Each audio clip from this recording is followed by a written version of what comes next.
Now at 10, high temperatures greet large crowds at this year's Marion Day celebration. Plus, tips to keep seniors safe during the intense heat. And Missouri's governor moves to crack down on unregulated marijuana products. The 4 states' most watched news starts now. It could be a record turnout. It's too soon to estimate just how many people are gathered in Carthage for Marion Days. But the Carthage Chamber expects the city to grow by 100,000 over the weekend.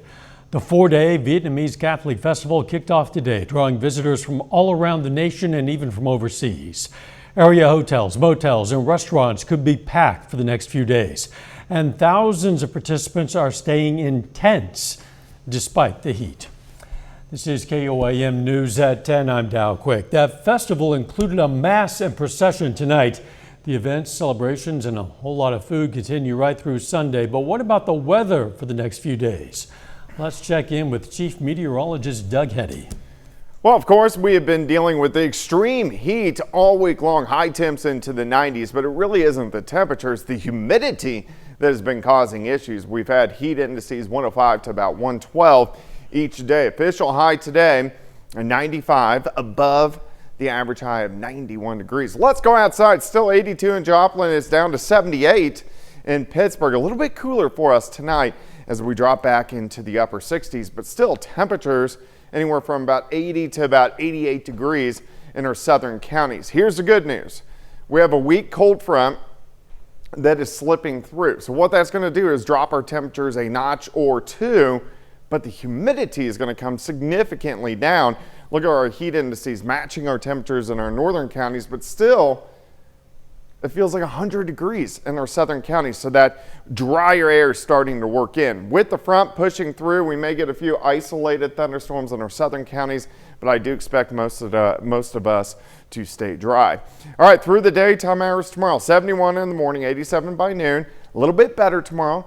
High temp of 93 degrees. Let's go into the weekend. 94 Saturday, still humidity, not that bad. But on Sunday, back to 96, and that humidity will start to creep back up, and then triple-digit heat once again for us next week. We're going to look at that here in just a bit. Catch you in a few. Elderly people can be more susceptible to heat-related illness. Severe dehydration can worsen chronic health issues like kidney disease and blood pressure issues. The Joplin Area Agency on Aging recommends checking on elderly neighbors and making sure they have access to a fan or AC. The dehydration aspect of overheating, as well as just your body temperature increasing in general, it's going to make your body work harder. So depending on your blood pressure problems, the dehydration can make your blood pressure drop dangerously low. Weston also recommends drinking water even when you're not thirsty to stay hydrated. A health provider in Southwest Missouri celebrates National Health Center Week with a free lunch. Access Family Care and the McDonald County Health Department teamed up to host the lunch today. The event also provided a way for families to come in and get their kids vaccinated before going back to school, courtesy of the health department. Access says events like this provide a great way to serve the community. We want the communities to know that community health centers are here. There's not a lot of options for healthcare in McDonald County, and we provide medical, dental, and behavioral health services. Our mission is to serve anyone in need. Our primary focus is on those who are underserved, so people who don't have insurance, that are on Medicaid, lower income. That's our primary focus, but we will see anybody. The event also provided information on health care, wellness and prevention, diabetes, cancer, and more. You can also head over to KOAMnewsnow.com/education for more vaccine information. The newest Missouri executive order prohibits the sale of unregulated cannabis products. Missouri Governor Mike Parson announced the order, which bans the sale of foods containing psychoactive cannabis compounds unless the establishment is an FDA-approved source, such as a licensed dispensary. Parson wants to decrease minors' access to cannabis products by banning the products from retail establishments with only a liquor license. President Biden and Vice President Kamala Harris will greet freed Americans moments after they touch down on U.S. soil following a major prisoner exchange with Russia. One of the largest prisoner swaps between the U.S. and Russia since the end of the Cold War included Americans Paul Wieland and journalist Evan Gershkovich. Natalie Brand has the latest. President Biden and Vice President Harris will welcome home Americans tonight as they touch down on U.S. soil following a major prisoner exchange between Russia and the U.S. Pictures from the U.S. government show the Americans freed. Wall Street Journal reporter Evan Gershkovich, who was arrested in Russia last year, Marine veteran Paul Wieland, held since 2018, and Russian-American journalist Alsu Kurmashiva. Their families were invited to the Oval Office to celebrate the news. U.S. permanent resident Vladimir Kara-Murza was also released in the deal. President Biden described the months-long negotiations as a feat of diplomacy involving 7 countries and 24 prisoners. He also thanked U.S. allies for helping to make it happen. Today is a powerful example of why it's vital to have friends in this world. Friends you can trust, work with, and depend upon, especially on matters of great consequence and sensitivity like this. Our alliances make our people safer. President Biden and I and our team have engaged in complex diplomatic negotiations to bring these wrongfully detained Americans home. Gershkovich's family issued a statement saying in part, quote, "We have waited 491 days for Evan's release, and it's hard to describe what today feels like. We can't wait to give him the biggest hug and see his sweet and brave smile up close." Staffers applauded in the Journal newsroom as news of his release broke. In exchange, Russia is getting back 8 of its own, including 2 convicted spies released by Slovenia and a convicted murderer held in Germany. It's a question that we grapple with every time that we look at the hard decisions involved in one of these exchanges. Some foreign policy experts say prisoner swaps could give Russian President Vladimir Putin incentive to take more Americans as bargaining chips. Natalie Brand, CBS News, the White House. President Biden says his administration has now brought home 70 Americans wrongfully detained abroad. A church in southwest Missouri opens its pantry doors for families ahead of the school year. That story's coming up. And Americans wrongfully detained in Russia headed home. I'm Natalie Brand with details of one of the largest prisoner swaps since the end of the Cold War. well, it was a close call for a teenage girl crossing State Route YY in Carl Junction today. A semi struck the 14-year-old girl and she was thrown into the ditch. The driver of that semi did stop. The girl was transported non-emergency to an area hospital. They say she was awake and alert. Terrifying moments for a Kansas family after a 14-month-old boy fell into a 12-foot deep pipe in their front yard. Happened Sunday afternoon in the town of Moundridge.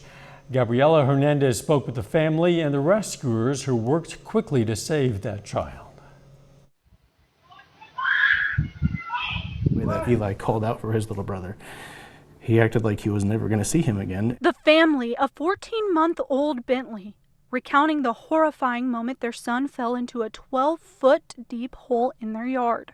I can't imagine what she thought whenever she saw him fall, because for all she knew, it was a sewer line, it was full of water, or it was 50 feet deep. I mean, she had no idea. No idea what the hole might be for, but by the grace of God, that boy was carried down that hole by an angel. So this body camera video showing the incredible moment crews worked together using a makeshift catch pole to save toddler Bentley and get him back into the arms of his family. Moundridge PD officer Ronnie Wagner sharing how he came up with the idea. We use them for catching dogs and stuff like that, and I made one out of similar materials in the past to catch a raccoon in someone's closet. So that's where I got the idea from it. And although Wagner came up with the idea, our first attempt was just with a rope itself, and the problem was that a 14-month-old child does not handle commands very well.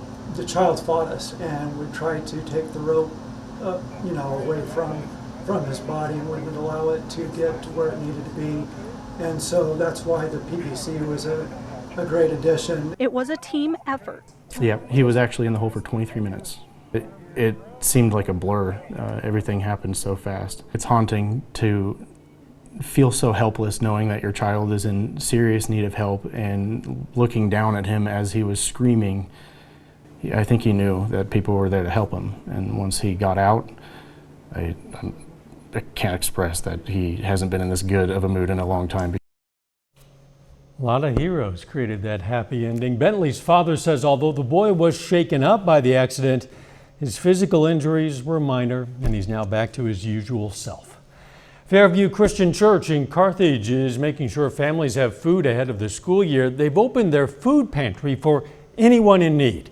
It'll be open once a week, every Thursday from 3 to 4:30 p.m. The church plans to open weekly through at least November 14th. We like to have every week at least 4 of these 5 areas. We always want to have protein. We like to have some bread item, vegetables, fruit, and it's nice if we have something sweet. Fairview Church is at 2320 South Grand Avenue in Carthage. Crawford State Park sponsors a kids catfish clinic this weekend. The clinic is backed by popular demand and will allow kids of all ages to participate. Rods, reels, and all equipment needed for a successful day of fishing will be provided free of charge. A little later, workers at the Crawford State Park treat the butterfly garden to a bit of a metamorphosis. Plus, it stays hot as we head into the next few days, but our humidity gets a little bit better. We're going to look at that coming up. Joplin, sir.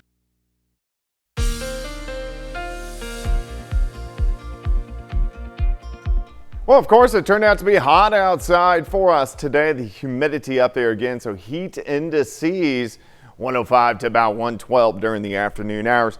But we're getting better. We have a weak cold front that is slipping through, and that's going to lower our humidity as we go through the next few days. Here's a nice shot. Indigo Sky Casino and Resort. Indigo is just outside of Seneca, Missouri. All right, temperatures still up there, but they're coming down a bit. Near 80 in our northern counties. Then you have mid-upper 80s once you get into our southern counties. Let's go outside. Here's 7th and Rangeline, 82. Winds are pretty much calm. The winds are going to be a little bit lower than what we have seen over the past couple days. Plus, the humidity starts to drop. Now, dew point's still near 80, which is at the top of the scale in our southern counties.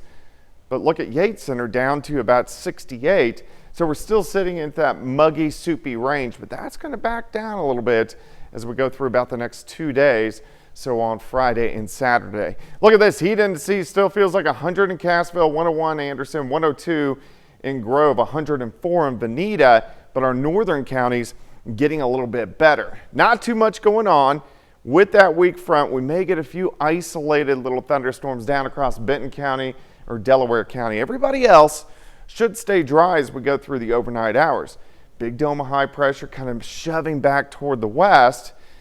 And we have kind of a northerly flow out of Canada. So even though temperatures are still going to be hot, they'll back down a degree or two, but that's what's kind of ushering in a little bit drier air mass across the region. All right, let me take you through time. By morning, 68 to 70. As we go through the morning hours, upper 80s by noon, most of us in the afternoon. Better, 93 in Carthage, 93 in Neosho, Bella Vista, 92. Miami at 94, Pittsburgh 92, Parsons up to about 93 degrees. Tomorrow night again, 68 to about 70 degrees as we head into Saturday morning. Saturday afternoon, still hot, but better than what we have seen. Most of us low to mid 90s for highs. So heat indices, instead of 105 to 112, they're really going to match our temperatures tomorrow. They'll tick up just a little bit by Saturday, but still heat indices are going to be into the low to mid 90s by the time we head into Saturday. But it gets worse, of course. Humidity starts to return on Sunday into Monday. Temperatures back near 100, if not into the triple digits once we get into Tuesday in the middle of next week. Let's go 93 tomorrow, 94 Saturday, 96 Sunday. 99 Monday, and then 103, 103, 102, 100 as we go through next week, and really dry for about the next 6 or 7 days. Yeah, if we eventually get some rain in a week or so, we will be welcoming it. Definitely will. Thanks, Doug. Sun shields are a popular way to keep heat out of the car, but do they actually work? With this week's extreme temperatures, Nicolette Zangara checked it out. You've probably seen these sun-blocking mats that are meant to keep the cabin a little cooler. But do they work even when the heat index is near 110 degrees? It'll drop your temperature in your car at around 15 to 20 plus degrees. It also blocks the UV, so it will actually save your dash from fading, warping, or becoming brittle. But it turns out not all sunshades are made equally. You may see options with funny images or solid colors. But experts say You can get the ones that are reflective. They have the aluminum look on them. That is the best ones to go with because they are a deflectant versus the black ones, which actually draw the heat towards them. Let's put this to the test. I put 3 vehicles in the direct sunlight. I cooled off each car by running the AC for 15 minutes, which brought the dashboard temperature down to about 100 degrees with the cabin temperature in the 70s. Then I set the sun shield up in the first vehicle and cracked the windows in the second vehicle. The third was the control group to compare my results. When I left the cars, it was 1 o'clock in the afternoon. After 2 hours, the results speak for themselves. The sun shield dashboard was around 114 degrees. The open windows on the second vehicle brought the dashboard temperature to 126 degrees. And finally, for comparison, the control vehicle's dashboard was around 150 degrees. Car glass specialists also say you can get UV blocking tint on your windows to help bring down the heat. Still ahead, Parsons baseball standout Landon Rowland makes his college commitment, and the Outlaws try to bounce back from a rough loss. John Dales has highlights from that game and more coming up next. Fights the woke left and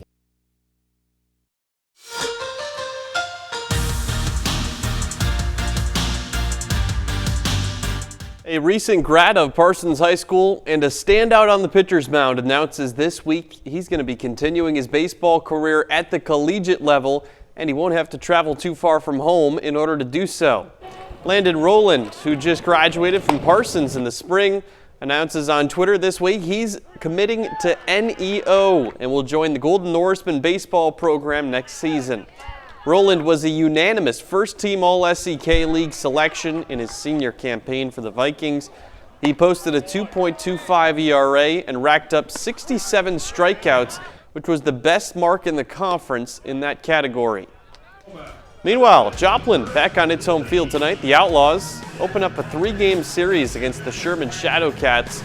Bottom of the first inning, Drake Lee hits a sharp grounder. Sherman turns it into a routine double play, but on that play, Cale Good scores.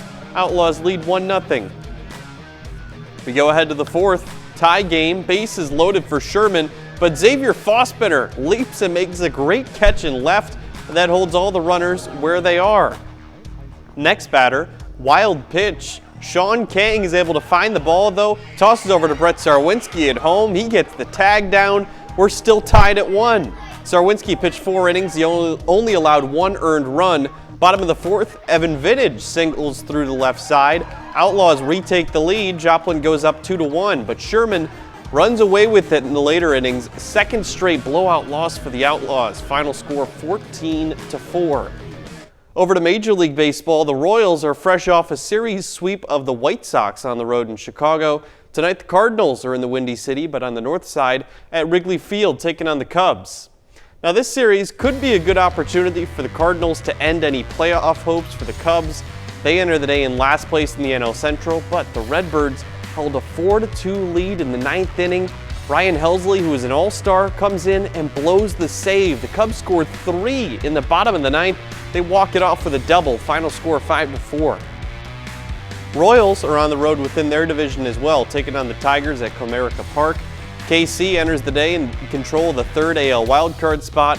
They get their 4th consecutive win. Vinny Pasquantino hits 2 home runs, and Seth Lugo gets his 13th victory. Final score 7-1.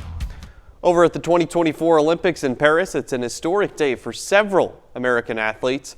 We'll start with women's gymnastics. No surprise at all, Simone Biles wins the all-around gold individual medal. Then Team USA men's 4 rowing wins gold, which is the first time it's done so in the last 64 years. 1960 was the last time the Americans took gold in that event. Over to the pool, 17-year-old Summer McIntosh wins her second gold medal of the Olympics. She had already won the 400 individual medley. Today she takes first in the finals of the 200-meter butterfly. Regan Smith gets the silver in that event. Lee Kiefer becomes the most decorated U.S. foil fencer with her third Olympic gold. Back to swimming, Katie Ledecky becomes the most decorated U.S. female Olympian of all time with her 23rd career medal. Back to baseball, though, the Cardinals losing that game the way that they did is so unusual because, yeah, it's an all-star closer coming in. The Cubs in last place had lost 53 in a row when trailing by 2 or more in the 9th inning. Really? Wow. Yeah. Well, that streak now over. We'll be right back. Opposed a total ban on Butterfly Garden at Crawford State Park is beautiful, and it's getting a bit of a facelift, a metamorphosis, you might say. 6 loads of gravel were added to the walkways around the flower beds. The Friends of Crawford State Park is the group making the effort to improve the grounds. A fun fact, the garden itself is in the shape of a butterfly. No shots of butterflies there, but, you know, it's easy to scare off butterflies when you have a TV camera coming there. It's very true. You can be camera shy, I guess. Yes. It's going to be hot, Doug, for a while. It is. Even though temperatures are going to cool a couple notches for us tomorrow, the humidity drops, so that's going to be the biggest thing that you're going to notice. But still, 93 tomorrow, 94 Saturday, 96 on Sunday. Then we start to creep back up near that triple-digit mark with the humidity returning by next week. Because, of course, it will. Final sports note. That NFL Hall of Fame game tonight ends up being a little bit of a dud. It enters a weather delay in the third quarter before they just decide to cancel the rest of it. We didn't even get to see Caleb Williams play. Oh, well. It was meaningless anyway, but it would have been nice. Thanks for joining us. Don't forget the morning show starts at 5 a.m. and let's make it a great tomorrow.